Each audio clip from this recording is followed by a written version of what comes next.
ọ dị mma ụmụnne m ndị Igbo ebe ọ bụla onye nọ ekenekwa gị n'oge awa dịka nke a. Ọ bụrụ na ị gaa na Twitter ị ga-afụ ihe na-afịọtụnụ, ị gaa na Facebook ị ga-afụ ihe na-afịọtụnụ, ị gaa n'ebe dị iche iche ị ga-afụ ihe na-afịọtụnụ. Okwu anyị kwuru ihe mkpụrụ ụbọchị one na one kene aka na-achị steeti Abia bụ Dr. Alex Oti maka mbupụ o bupụrụ ahịa Alọkpanta Cattle Market. Tata ka m na-agwa gị, tata today a gara wakpo ọhịa gbara ahịa ahụ gburugburu. Gịnị ka a hụrụ? Ozu mmadụ 70, ozu 70 people, then 20 e decompose wela 20 e decompose wee erewe. You know, ịma anyị na-ekwu ya oge ụfọdụ ya dịka o nwere onye akpọrọ okwu na-ekwu ya. Ekwuburu m ya ekwu si na ahịa ahụ ebupụrụ ebe ahụ bụ maka ọdịmma ndị Igbo, ọ maka ọdịmma ndị Abịa, ọ maka ọdịmma ndị Enugu, maka ọdịmma ndị Imo, maka na ọtụtụ ihe na-eme na gburugburu ahịa ahụ. Ahịa nama ahụ nọ n'ala Ọkpanta, nwanne njinji na-eji ebe a. Ozu mmadụ 70 ọhịa ebutere n'ime ọhịa gbara ahịa ahụ gburugburu. Ozu mmadụ 70 ka ebutere n'ime ọhịa. 20 erewego.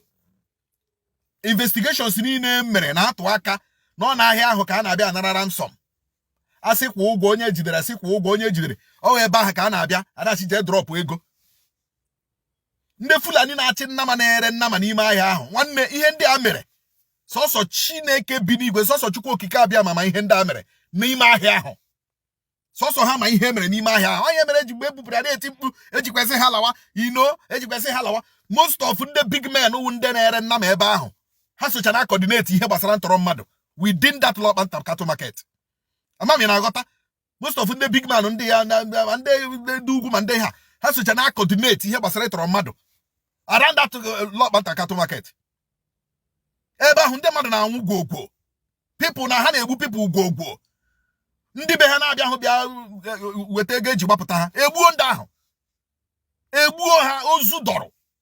Nwanne asị m na ozu gara ka ụkpaka n'ime ọhịa nọ na Alọkpanta Cattle Market. You know, ekwuru m ya ekwuchie ya ike. Eso m na ndị na-eti mkpu. Otega iji tiwe mkpu ahịa for long. I could remember 2017, 2018, 2019. A na-eti mkpu ahịa ihe na-eme na that axis. Okporo ụzọ ihu bụ ọkaigwe a, Uturu ahụ, Ọnịcha Enugu Express Road. Ụmụnne Ochi, Isu Ochi. Data ụzọ agawara Abakaliki, Isiagụ. Ihe na-eme around that area. And isi nwa Panjala na ihe na-eme na ụzọ ahụ wụ ndị Fulani na-achị nnama, wụ ndị bi around that area na-azụ na-ere nnama na within that place. Amami na-aghọta ihe anyị na-ekwu. So ịma oge ụfọdụ when we say things, people agaghị eme understand ruo mgbe o mewere. Anyị nwechara instances and ndị gbachara ama. Ọbụna dị otu anyị bụ ndị nta akụkọ, enwechara ndị ọ na-abụ ha tọrọcha, ndị Imo steeti a na-abụ atọrọcha n'ụzọ ha lọta ha bịa sị anyị lekwe ihe merenụ, mana anyị chiteke ya bụ asị mba maka ndụ ha. Enweghị information e nyere m about ihe mere n'ime ọhịa ha along that Alọkpanta Cattle Market. You know, nwere enye ndị ọrụ nchekwa, onweghị ha ji eme, mba, onweghị ha ji eme. They did nothing, absolutely nothing about the information m nyere ha about ihe na-eme na that area. Amami na-agọta. So oge ụfọdụ anyị na-ekwu okwu a na-aba ya ka mba, nwanne anyị ahụjughị anya.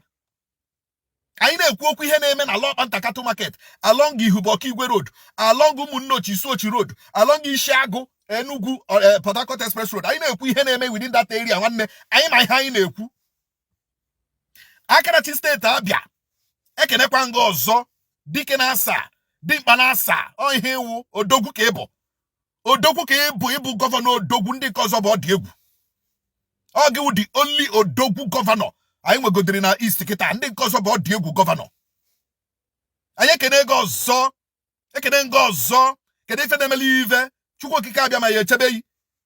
Maka na ọ bụrụ na ọ bụrụ ụdịrị mmadụ dịka Alex Oti, gwagodi m gọvanọ ga-enwu ụdịrị obi a, ibupụ ahịa nnama ndị ugwu nwe. na-ele ha anya na ha nwere ike anapụ ya nwa privileges ha na-enye, enwere ike anapụ ya nwa nchọnchọ ihe ha na-enye, enwere ike anapụ ya nwa ọdịmmanya na ha dị. Mana ole ha anya ebe a, o lere anya maka ọdịmma ụmụnne ya, o lere anya maka ọdịmma ndị Abịa, o lere anya maka ọdịmma ndị Igbo.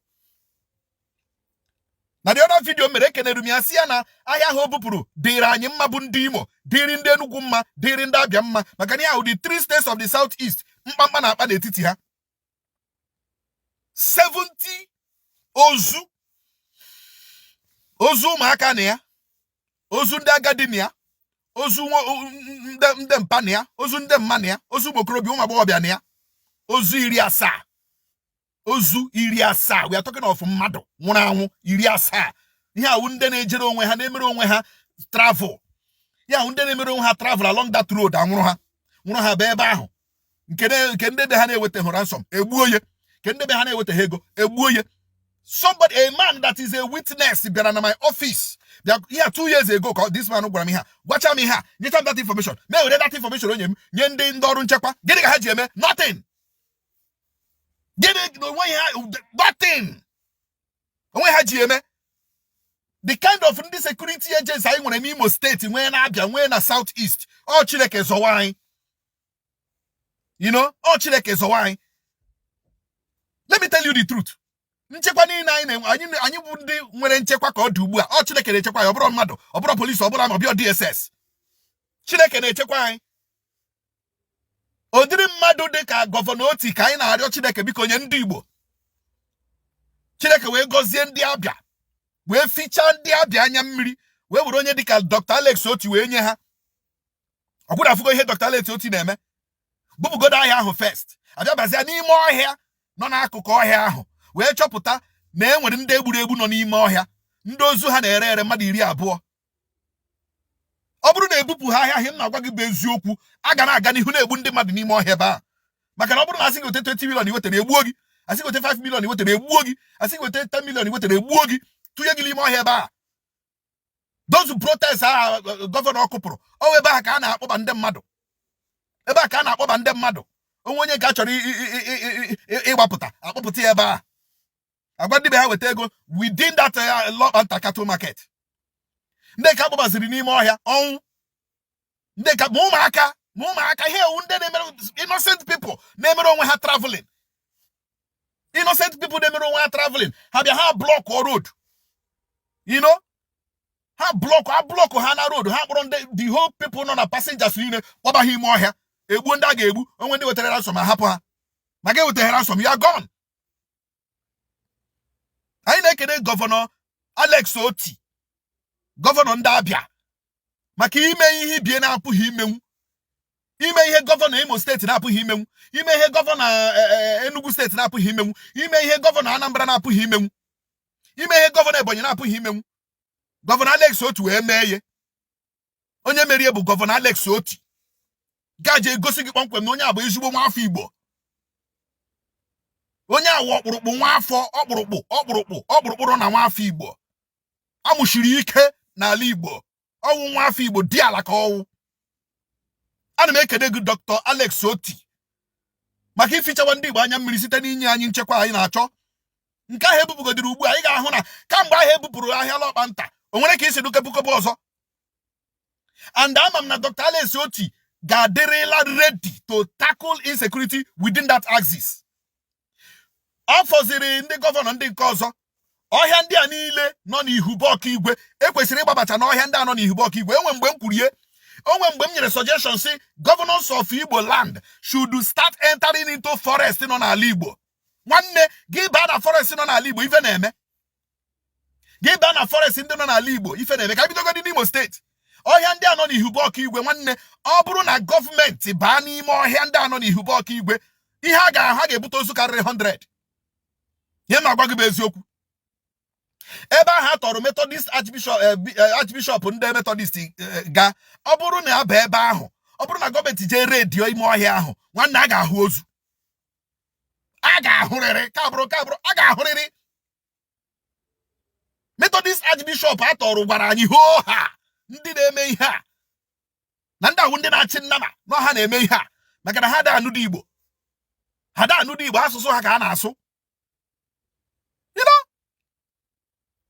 ekwuchakwa ya niile ekwuru anyị suggested-kwara mgbe ahụ si redie that forest onye ka ị na-akọrọ fowl onwe onye gara ntị ihu gị ugbu a ihugo na otu a Dr. Alex otu shiri redie ọhịa nọ na gburugburu Lọkpa Nta nwanne ihe ọbụla bụ ntọrọ mmadụ ala that side maka ama m na Dr. Alex otu na ụdịrị mmadụ ọ ga-convert ebe ahụ to something useful for ndị Abia ime ọhịa ahụ ọ ga-convert ya to something useful for ndị Abia biko ndị gọvanọ Enugu ọhịa ndị niile nọ ebe ọ kachasị ọhịa si kedafia Liberty bus stop ọkwa Liberty yes Abapanike ọhịa si Abapanike gawa Nsụka gawa Opi Nsụka ihe amụfu ha ọhịa ahụ niile n'ebe ahụ gọọmenti Enugu baa n'ime ọhịa ebe a wujuo n'ime ọhịa ebe a ihe na-eme ebe a ka ndị ntọrọ ndị a na-asị na ha na-achị nna ma atọrọ ndị mmadụ aba n'ime ọhịa onye na-enwetara nsọ ma ekwopụ isi nke anọkwa na Ihube Ọkaigwe otu ahụ ka ọ dị ọhịa sitere na Ọgbakụ Junction mee ka ọ na-aga Izombe ọhịa ha aghọkwala something else ụzọ asị Ọkaigwe gawa Idatọ North na Idatọ South o nwere ụzọ si Ọkaigwe gawa side Okwele also yes that lonely road shi Ọkaigwe gawa Idatọ ihe na-eme n'ụzọ ahụ ọhịa ndị a niile amapụchara out gọọmenti kwesịrị ị na-aba n'ime na-ere dị ọhịa ndị a ọ bụrụ igbuchicha osisi nọ n'ime ọhịa ha egbucha osisi nọ n'ime ya ma ebe ahụ ya elevụlụ ya so that you can see through that forest mana ọ bụrụ ka aka nwee thick forest n'ala Igbo ntọrọ mmadụ ga na-agakwa n'ihu enwe thick forest n'ala Igbo ntọrọ mmadụ ga na-agakwa n'ihu ya mere anyị na-arịọsi ike ndị gọvanọ ala Igbo ihe a Dr. Alex otu mere ṅomie nie ọhịa niile na-ekwesịghị ịkwụrụ ka ọhịa nọ n'ala Igbo si waa ya ime si baa ya ime gburie ihe ekene nga ọzọ Dr. Alex otu gọvanọ ndị Abịa fichara ndị Abịa anya mmiri ekene nga ọzọ kelekwa ife na-emelu gị efere Chukwu Okike abịa ma ya agọzi gị Dr. Alex Oti ịbụ mmadụ taa iwe odogwu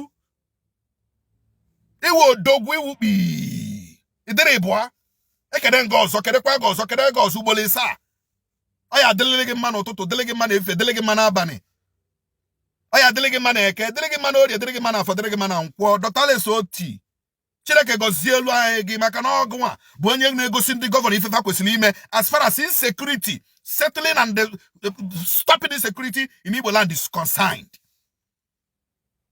Nke a bụzi ihe fọziri ndị gọvanọ ndị ọzọ n'ala Igbo baanụ n'ime ọhịa ndị a niile anyị na-agwa unu sinsi na ndị omekome na-anọ n'ime na-eme mkpamkpa baanụ n'ime ọhịa ndị a malụ na ihe unu ya eme ka ala Igbo dịrị anyị mma ka e nwee ezigbo nchekwa n'ala Igbo o wee kpere anyị na-ekpe ka ezigbo nchekwa nọrọ n'ala Igbo ndị Abịa Chineke echetago unu ndị Imo anyị na-arịọ Chukwu ka o cheta anyị Anambra ofi ya Enugu ofi ya Ebonyi ofi ya Chineke biko cheta ndị Igbo niile cheta steeti niile nọ n'ala Igbo ka ihe a na-ekwu enweghị nchekwa ka o nwee ike laa gbabie ka mmiri ekpere ka anyị na-ekpe arịrịọ ka anyị na-arịọ ntụkwasị obi anyị dị naanị n'ebe Chukwu Okike abịa ma nọ ma na-agwazi ndị Abịa jisi n'ike na-agwazi ndị gọvanọ ala Igbo leenụ ihe Dr. Alex Otu mere ọhịa niile na-abụghị ọhịa kwesịrị ịkwụ ka ọhịa n'ala Igbo si gburie ka a na-ahụ ihe nọ n'ime ọhịa ha anya maka na ebe ahụ ka njinji na-eji ndewonu